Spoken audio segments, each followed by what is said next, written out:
Samantala, mga Pangasinense dumagsa sa Lingayen Beach para ipagdiwang ang Pistay Dayat 2026. Para sa detalye, nagbabalik si Idol Denise Brillante.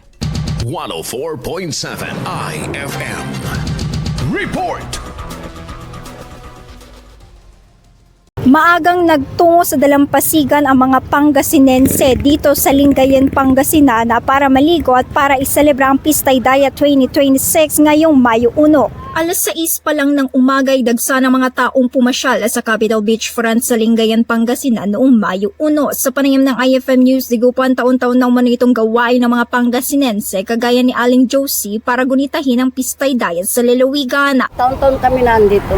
Nung nakaraan, nag-overnight kami dito. Dito kami natutulog. Para lang makipagsaya, makaligo yung mga bata, galing sila sa Baguio. Samantala, buong araw na bantay sarado ang Coast Guard sa medical team sa beach para sa kaligtasan ng mga beach goers. Kaugnay nito, matatanda ang ilang mahalagang aktibidad ng pista ang pansamantalang kinansela ngayong taon na ayon kay Ramon V. Gigo III dahil sa patuloy na krisis sa enerhiya alinsunod sa direktiba ng DILG. Ikinadismaya ito ng ilan dahil sa unti ng aktibidad kumpara sa nakasanayan. Mas maganda noon yung dati. May mga banda, may mga pinapanood ka, may mga pakontes.